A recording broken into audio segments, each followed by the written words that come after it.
แม่มาตั้งแต่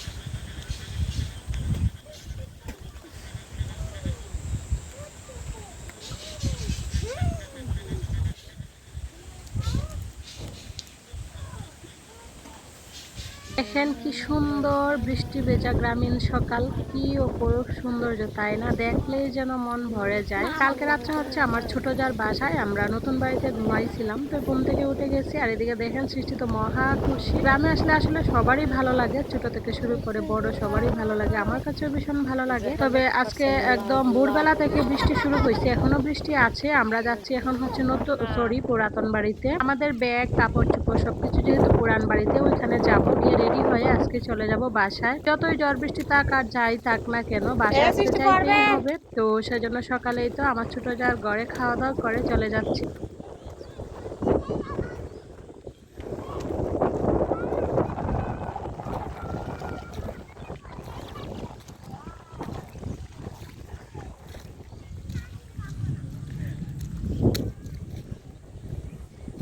বড় যার বাড়িতে গিয়ে জামা কাপড় চেঞ্জ করব, জামা কাপড় চেঞ্জ করে বেরিয়ে পড়বো বাসার উদ্দেশ্যে। আর যেদিনেই আমি যেখান থেকে যাই না কেন, বাবার বাড়ি হোক কিংবা শ্বশুর বাড়ি, বাড়ি থেকে যাওয়ার সময় এত পরিমাণে মন খারাপ করে, কারণ সেই দৃশ্যগুলো আমি ক্যাপচার করতে পারি নাই। এখন অনেকটা দূর চলে আসছি, প্রায় নেত্রকোনার কাছাকাছি। তো এখানে আইসা আমি ক্যামেরাটা একটু অন করলাম। তো চলেন বাসায় যাই, তারপর কথা বলি। বাসায় গিয়ে এখন আর ভালো লাগতেছে না ভিডিও করতে।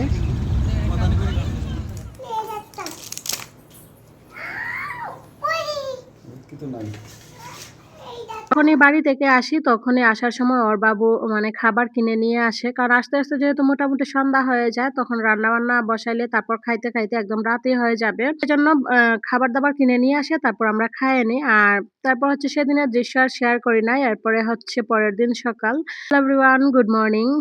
আশা রাখছি সবাই ভালো আছেন, আমরাও ভালো আছি। কোথাও থেকে আসলে পরে বাসার যে কি পরিমাণে একটা অবস্থা হয়ে থাকে, এটা আমরা গৃহিণীই জানি। তো আমিও মানে বাড়ি থেকে আসার পরে আমার রুমের প্রত্যেকটা জিনিসপত্রের এমন শোচনীয় অবস্থা, কি বলবো। আর একা হাতে কি রেখে কি করব, কোনটা থেকে কোনটা করব, আমি কোনো কিছুই বুঝে পারতেছি না। যেটা মন চাইতেছে সেটাই করতেছি। আগে হচ্ছে এই তো মসলা রাখার ছোট মিনির একটা গুছিয়ে নিলাম। তারপর যাব হচ্ছে বড় থালা বাসন রাখার যে একটা র‍্যাক আছে ওইটাতে। খুব সুন্দর করে ধুয়ে মুছে ক্লিন করে আগের মতো গুছিয়ে রাখলাম। এখন দেখতেও শান্তি লাগতেছে। এদিকে দেখেন আমার হচ্ছে টেবিলের কি অবস্থা।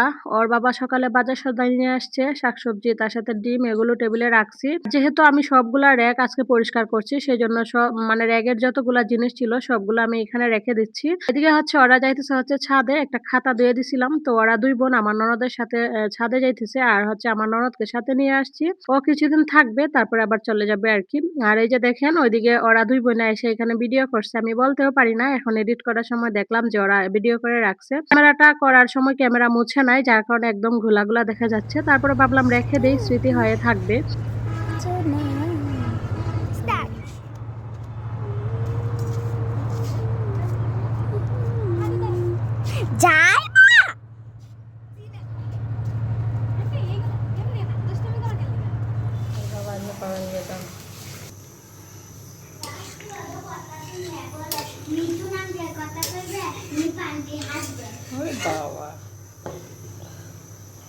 ঝটপট করে রান্নাবান্না শেষ করে ওদেরকে খাইতে দিয়ে দিলাম, কারণ হাতে অনেক কাজ আছে। আগে খাওয়া দাওয়াটা হয়ে গেলে পেট শান্তি থাকবে, পেট শান্তি থাকলে মানে থাকলে আরামসে সব কাজ করা যাবে। ওরা খাইতে বসছে আর এই যে দেখেন বাহিরের অবস্থা, মনে হচ্ছে যে সবকিছু একদম ভেঙে গড়িয়ে নিয়ে যাবে, সবকিছু তছনছ করে ফেলবে।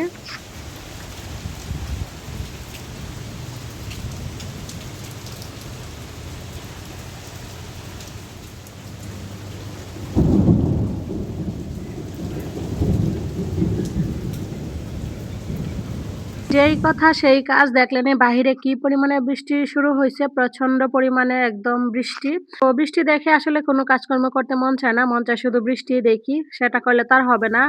অনেক কাজ আছে, যেহেতু বাড়ি থেকে আসছি বুঝে নেই, কিছু ধোয়াধুয়ি গোছাগুছির ব্যাপার আছে, সেজন্য বসে থাকলে হবে না। একটু সময় বেলকনিতে দাঁড়িয়ে বৃষ্টি দেখে আবারও চলে আসলাম। আর হচ্ছে আমি আমার বড় ওই যে কিচেন রেকটা আছে সেটা গুছিয়ে নেব। আর ওরা হচ্ছে সবাই শুয়ে আছে, যদি ওর বাবা বাসায় নাই, ওর বাবা সাইডে চলে গেছে। আর ননদ আর হচ্ছে সৃষ্টি ওইদিকে শুয়ে আছে, আর আমি এইদিকে কাজকর্ম কাজকর্ম করতেছি আর এই যে দেখেন আমার ছোট মেয়ের অবস্থা। ক্যামেরা অন করা থাকলেই ও এরকম করে। আর ওর এই দৃশ্যগুলো আমি কাটি না। কারণ হচ্ছে স্মৃতি হয়ে থাকবে। একটা সময় হয়তো আমরা দেখতে পারবো যে আমরা কিভাবে কি করছিলাম, কিভাবে সময় কাটাইছিলাম বা ওরা কি ধরনের দুষ্টামি করছিল সেজন্য আমি এগুলা কাটি নাই। এই তো এক করে হচ্ছে র‍্যাকটা আমি গুছিয়ে নিচ্ছি। আর দেখেন র‍্যাকটা ধোয়ার পরে এত সুন্দর ফ্রেশ লাগতেছে মনে হচ্ছে যেন আমি নিউ একটা র‍্যাক কিনে নিয়ে আসছি। র‍্যাকের উপরে হচ্ছে আমি এই ভ্যাকসিনগুলো দিয়ে দিচ্ছি। ওইগুলো দিলে ময়লাটা একটু কম পড়ে মানে পরিষ্কার করার সময় অনেকটা সহজ হয়। ভ্যাকসিনগুলো বিছিয়ে তারপর হচ্ছে কাপ, প্লেট যেগুলো যেভাবে রাখার সেগুলো এক করে রেখে দিচ্ছি। ভিডিওর এই পর্যায়ে আমার প্রিয় বন্ধুদের কাছে একটা রিকোয়েস্ট করে নিচ্ছি। আপনারা যারা আমার এই ভিডিওটা দেখতেছেন কিংবা দেখবেন, এখনো পর্যন্ত একটা লাইক দেন নাই, প্লিজ দয়া করে একটা লাইক দিয়ে দিবেন। যারা YouTube থেকে দেখতেছেন চ্যানেলটাকে সাবস্ক্রাইব করবেন। আর যারা Facebook থেকে দেখতেছেন অবশ্যই ফলো দিয়ে আমার পাশে থাকবেন। যারা প্রতিনিয়ত এই কাজগুলো করে আমাকে সাপোর্ট করে যাচ্ছেন, সামনের দিকে এগিয়ে নিয়ে যাচ্ছেন, আপনাদের সবাইকে জানাই আমার অন্তরের অন্তঃস্থল থেকে অসংখ্য ভালোবাসা।